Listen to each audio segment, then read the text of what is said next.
una mujer despreciada por la sociedad, rechazada por su propia familia y considerada un fracaso completo por la comunidad donde vivía. Pero lo que nadie imaginaba es que detrás de esa apariencia humilde y esa vida de privaciones, se estaba gestando una de las historias más sorprendentes de superación que el mundo jamás ha visto. Prepárate para conocer una trayectoria que te hará cuestionar todo lo que crees sobre el fracaso y el éxito en los barrios más pobres de São Paulo, donde las calles de tierra se mezclan con el olor a comida barata y desesperanza. Nació María das Graças en 1952. Su madre, una mujer agotada por la pobreza extrema, la miraba con ojos vacíos, como si fuera una carga más en una vida ya demasiado pesada. Su padre, un alcohólico violento que apenas conseguía trabajos esporádicos, consideraba que tener otra boca que alimentar era una maldición divina. Desde los primeros años, María aprendió que no era bienvenida. Sus hermanos mayores recibían las sobras de cariño que quedaban en esa casa destrozada, mientras ella dormía en el suelo de la cocina, cubierta apenas por trapos viejos que encontraba en la basura. Las paredes de ladrillo sin revoque sudaban humedad, y por las noches, las ratas corrían sobre su pequeño cuerpo mientras intentaba dormir a los 5 años. María ya sabía rebuscar comida en los basureros del mercado central. Sus manitas sucias clasificaban frutas podridas, buscando algún pedazo que pudiera llevarse a la boca sin enfermarse. Los comerciantes la echaban a patadas, llamándola maldita ratita sucia, palabras que se grabaron en su alma como hierro. Candenta en la escuela era un lujo imposible. Mientras otros niños aprendían a leer, María aprendía a sobrevivir. Su madre, hundida en una depresión profunda, apenas la reconocía como hija. Cuando tenía hambre y lloraba, recibía golpes en lugar de comida. «¡Cállate, desgraciada! Ya bastante desgracia tenemos en esta casa», le gritaba su madre, con los ojos inyectados de resentimiento. El trauma más profundo llegó cuando tenía 7 años. Su padre, en una borrachera especialmente violenta, la vendió a una familia de clase media como sirvienta doméstica, a cambio de algunos billetes arrugados. María recuerda perfectamente ese momento, las manos temblorosas de su padre, recibiendo el dinero, la mirada de desprecio de su nueva patrona, y la realización devastadora de que ni siquiera valía lo suficiente para que su propia familia luchara por ella en esa nueva casa. María se convirtió en una sombra, limpiaba, cocinaba y servía, sin recibir educación ni cariño. Los hijos de la familia la trataban como un objeto, ordenándole tareas humillantes por diversión. Dormía en un cuarto diminuto en el fondo del patio, sin ventanas, donde la oscuridad era tan espesa que podía tocarla.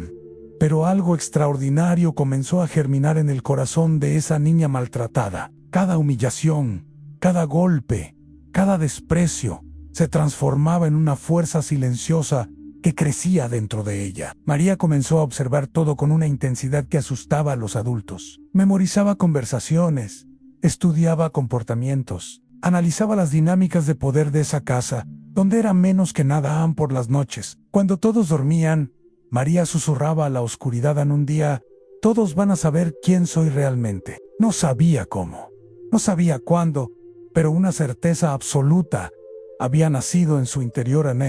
Esa vida de humillaciones tendría un final completamente diferente al que todos esperaban a los 16 años, cuando María apenas había desarrollado la figura de mujer. Su destino fue sellado nuevamente por otros. La familia para la que trabajaba decidió que ya era hora de deshacerse de ella, y arreglaron un matrimonio con Joe, un hombre de 42 años, viudo, dueño de una pequeña tienda de abarrotes en la periferia de Santo San Joe. Tenía fama de ser trabajador, pero lo que nadie mencionaba eran los rumores susurrados entre las mujeres del barrio sobre su temperamento explosivo y sus métodos para disciplinar a su primera esposa, quien había muerto en circunstancias que nadie se atrevía a cuestionar abiertamente. En el día de la boda, María se vio reflejada en el espejo roto de la iglesia local. Su vestido era prestado, amarillento por el tiempo, y sus ojos reflejaban una mezcla de resignación y determinación que ni ella misma comprendía completamente. No hubo celebración, No hubo alegría, solo firmas en papeles que la convertían oficialmente en propiedad de otro ser humano a la primera noche de matrimonio. Fue una violación brutal que marcó el tono de lo que serían los próximos 10 años de su vida. Joe o la trataba como un objeto de su propiedad, disponible para satisfacer sus necesidades cuando él quisiera, como él quisiera. Las marcas en el cuerpo de María se volvieron permanentes en moretones que se superponían con otros más antiguos, creando un mapa de dolor en su piel. Pero la violencia física era solo el comienzo. Joe desarrolló un sistema psicológico de humillación que rayaba en la tortura. La obligaba a servirle la comida de rodillas. La hacía dormir en el suelo cuando consideraba que había cometido alguna falta. Invitaba a sus amigos a la casa para que fueran testigos de cómo disciplinaba a su mujer, convirtiéndola en el entretenimiento de las noches de borrachera. Las humillaciones públicas eran las peores. En el mercado, Joe gritaba a María delante de todos los comerciantes, llamándola inútil, estúpida, un error de la naturaleza. Los vecinos bajaban la cabeza, fingiendo no ver, pero sus miradas de lástima herían más profundo que los cops. María se convirtió en el ejemplo de lo que una mujer podía llegar a ser, absolutamente nada. Durante 3 años, María quedó embarazada 4 veces. Cada embarazo terminó en aborto espontáneo, causado por los golpes y el estrés extreme. Joe la culpaba por ser defectuosa, diciéndole que ni siquiera servía para cumplir con su función básica como mujer. Cada pérdida era celebrada por él como la confirmación de que había elegido mal, y castigada como si fuera culpa exclusiva de ella. ¿Qué opinas sobre lo que has visto hasta ahora? ¿Crees que una persona puede soportar tanto sufrimiento y aún así encontrar la fuerza para cambiar su destino? Pero algo estaba cambiando en María. Mientras Joe la humillaba públicamente, ella comenzó a estudiar a las personas del mercado. Memorizaba quién compraba qué, cuándo, cómo regataban, qué los motivaba. Durante las largas horas de soledad en la tienda, mientras Joe bebía con sus amigos, María leía obsesivamente cualquier papel que encontraba en periódicos viejos, facturas, cartas comerciales. Una noche, después de una paliza especialmente brutal, María se miró en el pedazo de espejo de su tocador improvisado. Su rostro estaba desfigurado por los golpes, pero sus ojos brillaban con una luz que nunca había visto antes. No era resignación, no era desesperanza, era algo mucho más peligroso. Era la determinación absoluta de quien ya no tiene nada que perder. Esa noche tomó una decisión que cambiaría todo. Joe había cometido un error fundamental. Había subestimado la capacidad de supervivencia de alguien que había sido forjada en el fuego del abandono desde la infancia. María comenzó a planear su escape, pero no sería una huida común. Sería una transformación tan radical que nadie podría reconocer a la mujer golpeada que estaba haciendo en ese momento. Una madrugada de 1975, mientras Joe yacía inconsciente tras otra noche de excesos, María encontró una caja metálica escondida detrás de los sacos de frijoles en el depósito de la tienda. Sus manos temblorosas la abrieron esperando encontrar más evidencias de la crueldad de su marido. En cambio, descubrió algo que cambiaría su vida para siempre en documentos que probaban que Joe había estado estafando a sus proveedores durante años, falsificando facturas y desviando mercancía. Pero lo más impactante no eran las pruebas de los crímenes de Joe, era su propia reacción al analizarlas. María entendió inmediatamente el sistema completo de fraudes, vio las fallas en su método, y más sorprendente aún, visualizó cómo podría mejorarlo y hacerlo completamente legal. Su mente, que había sido subestimada por todos durante años, procesaba información comercial con una velocidad y precisión que la asustó a ella misma. Durante semanas, María estudió cada documento como si fuera un texto sagrado. Memorizó nombres de proveedores, rutas de distribución, margins de ganancia, dinámicas de mercado. Sin educación formal, sin haberlo aprendido de nadie, desarrolló una comprensión intuitiva del comercio que rayaba en lo sobrenatural. Era como si toda una vida de observación silenciosa hubiera despertado un talento que llevaba dormido en su interior. El descubrimiento real llegó cuando decidió poner a prueba sus teorías, aprovechando que Joe pasaba las tardes bebiendo en el bar de la esquina. María comenzó a reorganizar la tienda según sus propias ideas. Cambió la disposición de los productos, negoció directamente con algunos proveedores menores, implementó un sistema de crédito para los clientes más fieles. Los resultados fueron inmediatos y espectaculares. Las ventas se triplicaron en solo 2 meses. Los clientes comentaban que la tienda había mejorado mucho, sin saber que detrás de esa transformación estaba la mujer que habían visto ser humillada públicamente durante años. María había encontrado su don, tenía una capacidad natural para los negocios que parecía mágica, pero cuando Joe descubrió lo que había hecho, su reacción fue explosiva. En lugar de celebrar el éxito, se sintió amenazado. «Quion, ¿te crees que eres para tomar decisiones en mi negocio?», le gritó,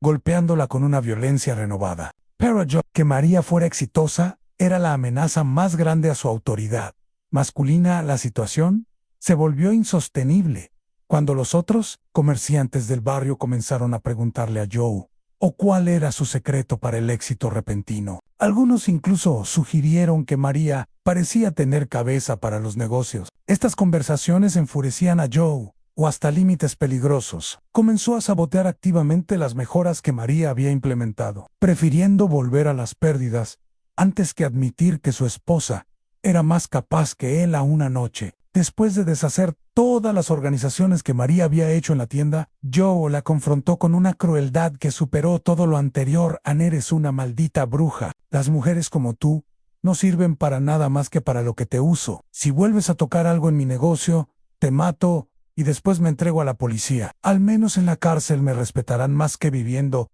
con una mujer que se cree más inteligente que su marido». Pero Joe había cometido un error fatal. Al amenazar de muerte a María, había liberado algo en ella que llevaba años gestándose. Esa noche, mientras él dormía, María no lloró, no tembló, no sintió miedo. Por primera vez en su vida, sintió una claridad absoluta sobre lo que tenía que hacer. Grandiosamente, te agradezco por permanecer en este video. Hasta aquí. Lo que viene a continuación es la parte más impactante de esta historia. Te aseguro que lo mejor aún está por venir. María había descubierto no solo su talento para los negocios, sino algo mucho más poderoso. Había aprendido que el poder real no viene de gritar o golpear, sino de entender cómo funcionan realmente las cosas. Y ahora, con esa comprensión, estaba lista para demostrarle al mundo que la mujer que todos consideraban un fracaso absoluto tenía un potencial que nadie había imaginado siquiera. En la madrugada del 15 de marzo de 1976, María ejecutó el plan más audaz de su vida. Mientras Joe dormía en su borrachera habitual, ella reunió todos los documentos que había encontrado, agregó las evidencias adicionales que había estado recolectando durante meses y se dirigió a la comisaría central de Santos a denunciar la violencia doméstica que había sufrido. María había entendido algo que cambiaría todo. La violencia contra ella era vista como normal, pero el fraude comercial era un crimen que las autoridades tomarían en serio. Con una frialdad que ni ella misma sabía que poseía, María entregó toda la evidencia de los crímenes comerciales de Joe. Pero fue más allá. Ofreció su testimonio detallado como cómplice involuntaria, proporcionando información que solo alguien que había vivido dentro del sistema de fraudes podría conocer. Su memoria fotográfica y su recién descubierta comprensión de los negocios la convertían en la testigo perfecta. La investigación fue rápida y devastadora. Joe fue arrestado 3 días después, y durante el proceso judicial que siguió, toda la comunidad que había sido testigo de las humillaciones de María ahora veía cómo ella, desde el estrado de testigos, desmontaba meticulosamente cada aspecto de las operaciones criminales de su marido. La mujer que habían visto llorar y sangrar ahora hablaba con la precisión de un contador forense y la confianza de un ejecutivo. Pero la venganza real de María no terminaba con el encarcelamiento de Joe mientras él esperaba el juicio. Ella utilizó un vacío legal que había identificado para tomar control de la tienda y todos los bienes matrimoniales, con la ayuda de un abogado que había quedado impresionado por su conocimiento detallado del caso. María se convirtió oficialmente en la propietaria única del negocio. La transformación fue inmediata y espectacular. María implementó Todas las mejoras que Ho o había saboteado, pero multiplicadas por 10, renegoció contratos con proveedores, expandió el inventario, introdujo productos innovadores que nadie más en el barrio ofrecía. En 6 meses, la pequeña tienda de abarrotes se había convertido en el centro comercial más exitoso de la región, pero María no se conformó con el éxito local. Su mente, liberada finalmente de las restricciones y humillaciones, comenzó a operar a una velocidad que asombraba a todos los que la conocían. Identificó oportunidades de negocio que otros ni siquiera veían. Desarrolló estrategias de marketing intuitivas, pero increíblemente efectivas, y estableció una red de contactos comerciales que se extendía mucho más allá de Santos. Lo más impactante era cómo había cambiado su presencia física. La mujer encorvada y temerosa había sido reemplazada por alguien que irradiaba autoridad natural. Cuando María hablaba, la gente escuchaba. Cuando tomaba decisiones, los resultados siempre superaban las expectativas. Era como si hubiera despertado de un sueño de décadas para descubrir que tenía superpoderes a los mismos vecinos que habían presenciado sus humillaciones. Ahora la trataban con una mezcla de respeto y temor. María había aprendido una lección crucial. La venganza más efectiva no es la que destruye al enemigo, sino la que demuestra que nunca fueron lo suficientemente importantes como para detener tu verdadero potencial. En 1978, apenas 2 años después del arresto de Joe María había expandido su negocio a 5 ubicaciones diferentes. Empleaba a más de 30 personas, incluyendo algunas de las mujeres que habían sido testigos silenciosas de su sufrimiento años atrás. Pero su mayor satisfacción llegaba cada vez que pasaba frente a la cárcel, donde cumplía su condena de 8 años. La ironía era perfecta. El hombre que había insistido en que las mujeres no servían para los negocios, ahora veía desde su celda como su ex esposa construía un imperio comercial que él nunca habría podido imaginar. Sí, María había entendido que la mejor venganza contra quienes te subestiman no es hacerles daño, sino volverte tan exitosa que su propia mediocridad quede expuesta, sin que tengas que decir una palabra. Pero esto era solo el comienzo. María había probado su capacidad para los negocios a nivel local, pero su ambición había crecido proporcionalmente a su éxito. Su mente ya estaba trazando planes que la llevarían mucho más allá de las fronteras de Brasil. La Mujer Q, una vez fue vendida por unos pocos billetes arrugados, estaba a punto de demostrar al mundo entero que el valor de una persona no lo determina quien la rechaza, sino quien la abraza cuando decide liberarse.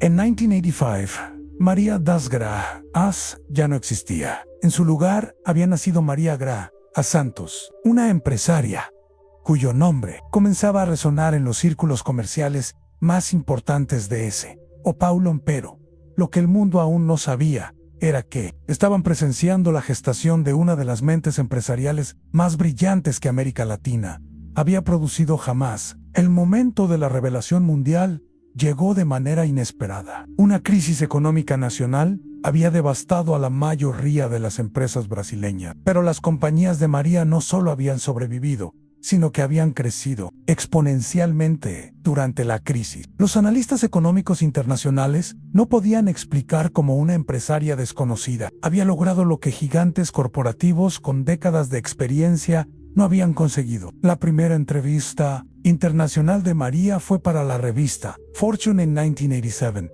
El periodista llegó esperando encontrar a una empresaria regional con suerte. En cambio, se enfrentó a una mujer que hablaba de macroeconomía con la precisión de un ministro de finanzas, que analizaba tendencias globales como una consultora internacional y que había desarrollado teorías de negocio tan innovadoras que Harvard Business School las estudiaría años después. Lo que más impactó al mundo no fueron solo sus logros empresariales, sino la historia detrás de ellos. Cuando María reveló su pasado de pobreza extrema, violencia doméstica y desprecio social, la narrativa se volvió viral décadas antes de que existieran las redes sociales. Los medios internacionales competían por contar la historia de la mujer que había pasado de ser considerada basura humana a convertirse en una de las empresarias más influyentes del continente. En 1990, María fue invitada a dar una conferencia en el Foro Económico Mundial de Davos. En su presentación, titulada El poder invisible de los rechazados,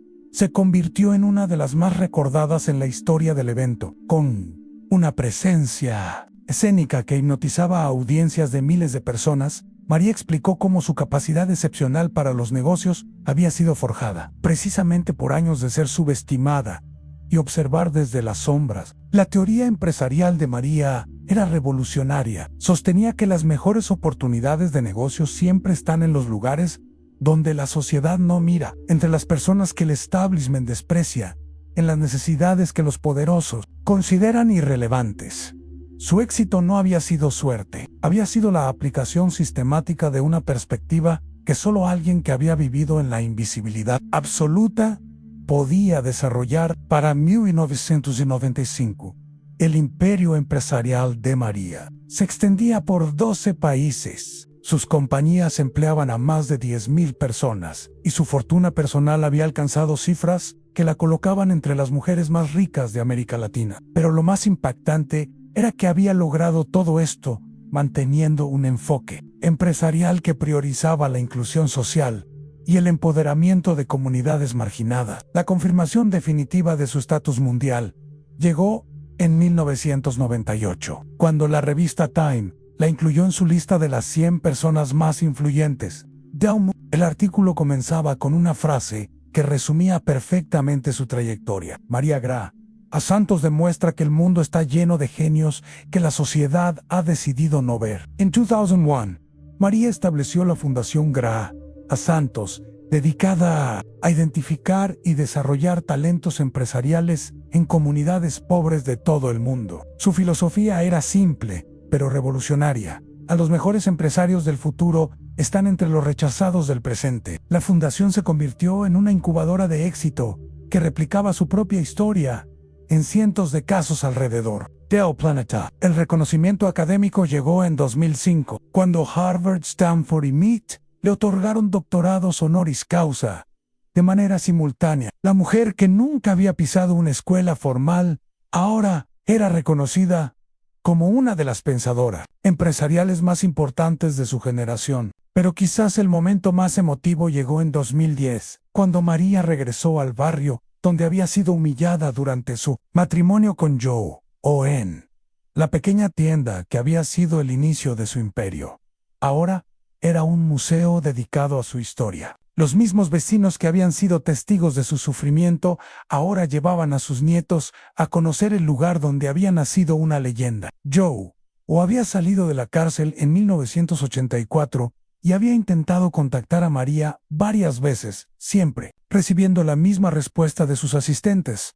La señora Santos no tiene tiempo para el pasado. Murió en 2008. En la pobreza y el anonimato, mientras la mujer que había considerado su propiedad era celebrada en todo el mundo como un símbolo de superación humana. Hoy, a los 71 años, María Gra.